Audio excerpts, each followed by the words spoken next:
Hello students, इस video में हम करेंगे क्वेश्चन नंबर 24। हमें भूषण एजेंसीज की कुछ ट्रांजेक्शन्स दी हुई है जिसका हमें जर्नल बनाना है। ठीक है, पहली ट्रांजेक्शन है रिसीव्ड कैश फ्रॉम भारत। मैंने भारत से कैश रिसीव किया 20,000 और उसे डिस्काउंट दिया 500 रुपीज़ का। ठीक है, तो इसकी सिंपल एंट्री हो जाएगी कि मेरे पास कैश आ रहा है तो मैं कैश अकाउंट को डेबिट करूँगी। ठीक है, फिर मैंने भारत को डिस्काउंट भी दिया है तो डिस्काउंट मेरे लिए एक्सपेंस है, इसलिए मैं उसे डेबिट करूँगी। तो डिस्काउंट अलाउड अकाउंट डेबिट। ठीक है, टू भारत अकाउंट, क्योंकि भारत से ही मुझे कैश आ रहा है तो गिवर कौन है? भारत, इसलिए मैंने भारत के अकाउंट को क्रेडिट किया। अमाउंट आएगी, कैश मैंने रिसीव किया 20,000, डिस्काउंट मैंने दिया 500 रुपीज़ का और टोटल अमाउंट हो गया 20,500 का। ठीक है, और आप इसकी नरेशन लिख सकते हैं, cash received and discount allowed.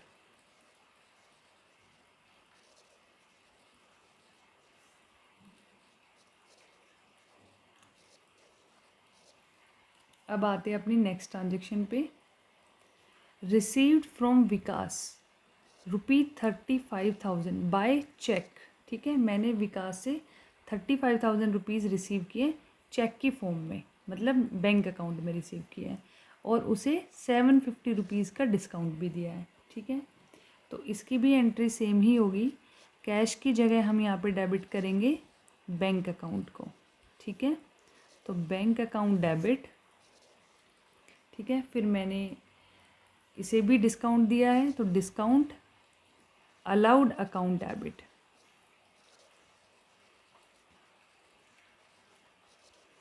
To Vikas account.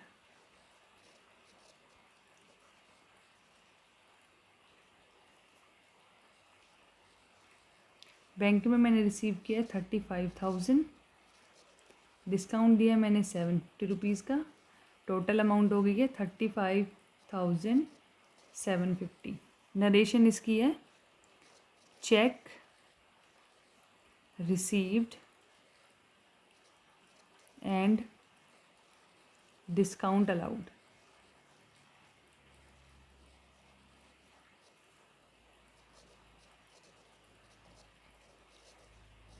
ठीक है, अब आते हैं हम अपनी थर्ड ट्रांजेक्शन पे। Received cash from Akhil. मैंने अखिल से कैश रिसीव किया 38,000 in settlement of his dues of 40,000। मतलब अखिल से मेरा पेंडिंग हिसाब था 40,000 रुपीज़ का और मैंने 38,000 रुपीज़ रिसीव करने के बाद उससे सेटलमेंट कर ली, फुल सेटलमेंट की, हमारा हिसाब क्लियर। इसका मतलब 2,000 रुपीज़ का मैंने उसे डिस्काउंट दे दिया। ठीक है, 40 रिसीव करने थे लेकिन 38 ही रिसीव किया और सेटलमेंट भी हो गई, मतलब 2,000 रुपीज़ का डिस्काउंट हो गया है। ठीक है, तो यहाँ पे मैं कैश अकाउंट को डेबिट करूँगी 38,000 से। ठीक है, क्योंकि मेरे पास कैश में 38,000 आया है और डिस्काउंट मैंने दिया 2,000 रुपीज़ का, तो मैं यहाँ पे डिस्काउंट अलाउड अकाउंट को डेबिट करूँगी 2,000 से। ठीक है, और गिवर कौन है? अखिल, तो अखिल के अकाउंट को मैंने यहाँ पे क्रेडिट किया टू अखिल्स अकाउंट। ठीक है, अमाउंट आएगी 40,000। नरेशन आप लिख सकते हैं, cash received and discount allowed.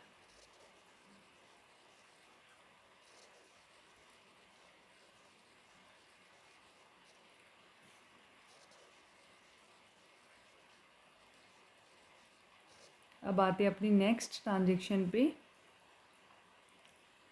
Receive from Amrit ₹50,000। मैंने अमृत से रिसीव किया 50,000 by cheque on account against dues of 60,000। ठीक है, इसका मतलब क्या हुआ कि अमृत से मेरा अभी पेंडिंग हिसाब है 60,000 रुपीज़ का, लेकिन मैंने उससे 50,000 रुपीज़ रिसीव किए, वो भी बाय चेक, ठीक है। इसका मतलब ये नहीं हुआ कि मैंने उसे 10,000 रुपीज़ का डिस्काउंट दे दिया, क्योंकि कहीं भी ये चीज़ मेंशन नहीं है कि मेरी अकाउंट की उससे फुल सेटलमेंट हो गई है।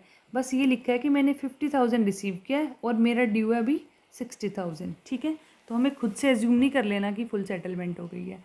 इससे ऊपर वाली ट्रांजेक्शन में गिवन था इन सेटलमेंट ऑफ हिज ड्यूज, ठीक है। तो ये आपको वर्ड ध्यान रखना है। तो मैं यहाँ पे बैंक अकाउंट को डेबिट करूँगी,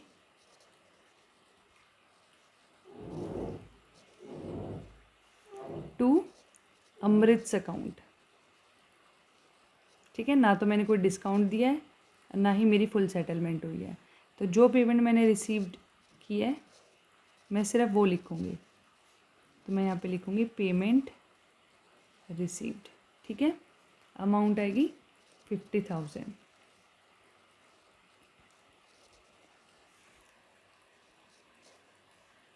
अब चलते हैं नेक्स्ट ट्रांजेक्शन पे। पेड कैश 39,200, हमने कैश पे किया है 39,200, किसको? सुरेश को। इन सेटलमेंट मतलब अब हिसाब पूरा हो गया है, office dues availed discount of 2%, ठीक है। मतलब सुरेश से हमारा कुछ amount, for example x amount due था, उसके अगेंस्ट मैंने उसे 39,200 पे किया है, ठीक है। और मुझे 2% डिस्काउंट मिला है, मतलब जो अमाउंट ड्यू थी, for example x amount due थी, उस पर 2% मुझे डिस्काउंट मिला। उसके बाद मैंने 39,200 पे किए और मेरी उससे फुल सेटलमेंट हो गई है, ठीक है।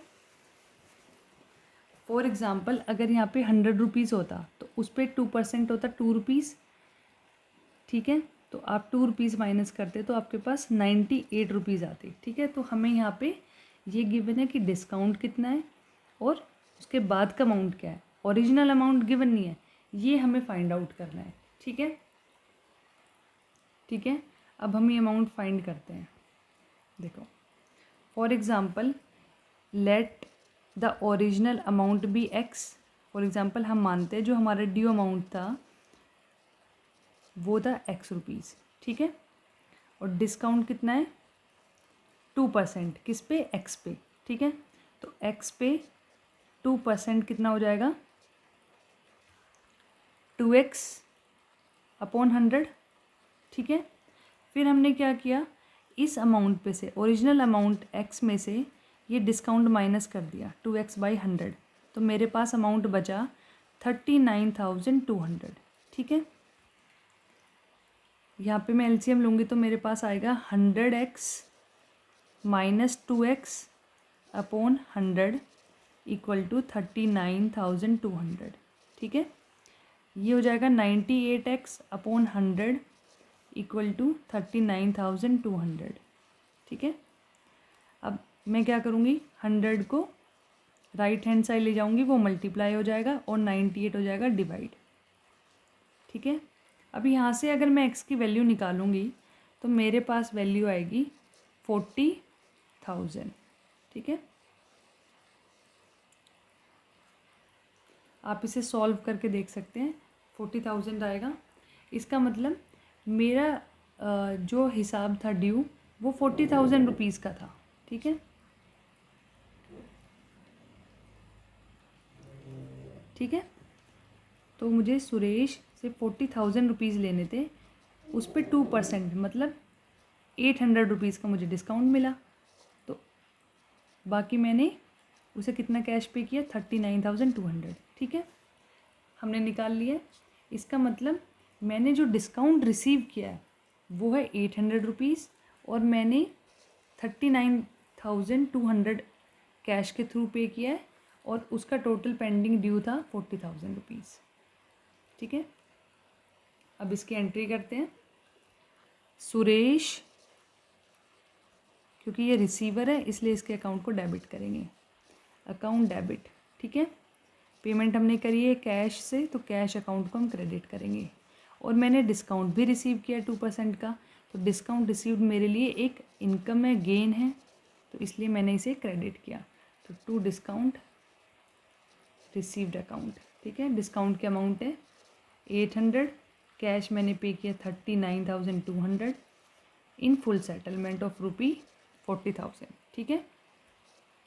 और नरेशन में लिख दूँगी यहाँ पे cash paid to Suresh and discount received.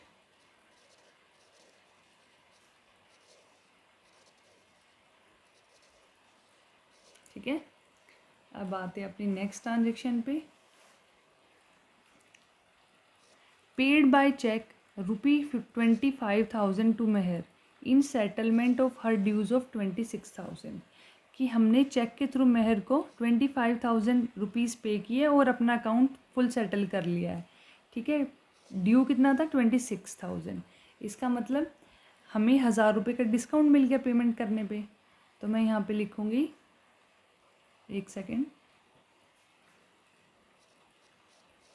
मैं यहाँ पे मेहर को अकाउंट को डेबिट करूँगी क्योंकि मेहर अब कौन है, हमारी रिसीवर है।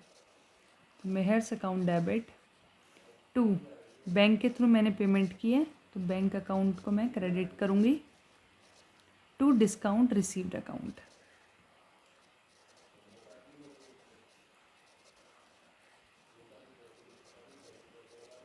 अमाउंट है 26,000, बैंक के थ्रू मैंने पे किया 25,000 और 1,000 रुपीज़ का मैंने यहाँ पे डिस्काउंट अर्न किया है। ठीक है।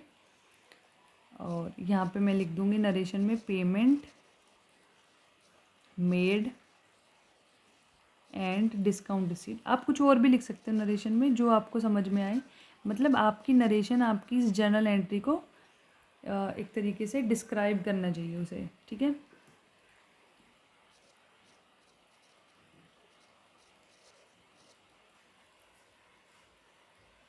अब आते हैं अपनी नेक्स्ट ट्रांजेक्शन पे। Paid ₹25,000 to Yogesh by cheque on account. ठीक है। हमने योगेश को पे किया 25,000 रुपीज़ चेक के थ्रू। ठीक है। बस इतना ही लिखा है। तो हम क्या करेंगे, सिंपल योगेश को पे कर देंगे। योगेश को पे करेंगे तो योगेश के अकाउंट को डेबिट करेंगे क्योंकि योगेश रिसीवर है। ठीक है। और बैंक के थ्रू पे करेंगे तो बैंक को क्रेडिट करेंगे, बैंक गिवर है। ठीक है। दोनों पर्सनल अकाउंट में आते हैं और अमाउंट है 25,000 रुपीज़। और यहाँ पे नरेशन में लिख दूँगी पेड ऑन अकाउंट।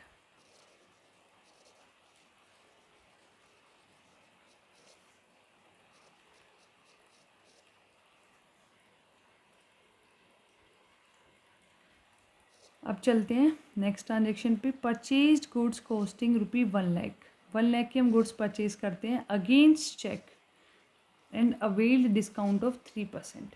ठीक है। इसका मतलब क्या हुआ कि हमने परचेज़ किया 1,00,000 रुपीज़ का, पेमेंट करिए चेक मतलब बैंक के थ्रू और डिस्काउंट मिला 3%। तो 1,00,000 का 3% होता है 3,000 रुपीज़। ठीक है। तो यहाँ पे मैं परचेजेस को डेबिट करूँगी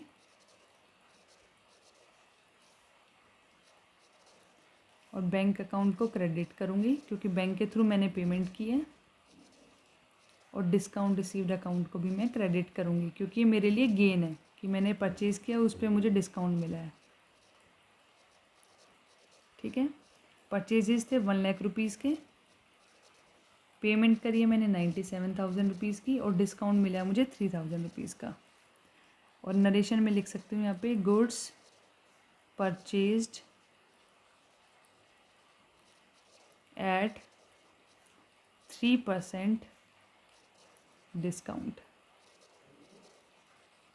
ठीक है।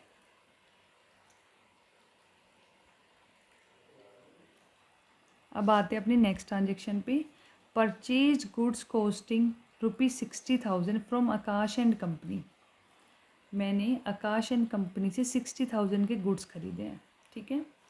पेड 50% इमीडिएटली, और मैंने 50% अमाउंट इमीडिएटली पे कर दिया है, इसलिए मुझे 3% का डिस्काउंट भी मिला है। ठीक है। 60,000 टोटल परचेजेस का अमाउंट है, पे मैंने किया 50%। 50% कितना होता है 60,000 का 30,000, और ये जो 30,000 मैंने पे किया है इस पे मुझे 3% का डिस्काउंट मिल गया, ठीक है। तो 3% होगा 900 रुपीज़। तो एक्चुअल में मैंने कितना पे किया, 30,000 मुझे देने थे कैश में, और मुझे इमीडिएटली पे करने के लिए उस पर 3% डिस्काउंट मिल गया, मतलब 30,000 में से 900 मैं माइनस कर दूँगी, तो 29,100 ही एक्चुअल में मैंने पे किए, बाकी 900 रुपीज़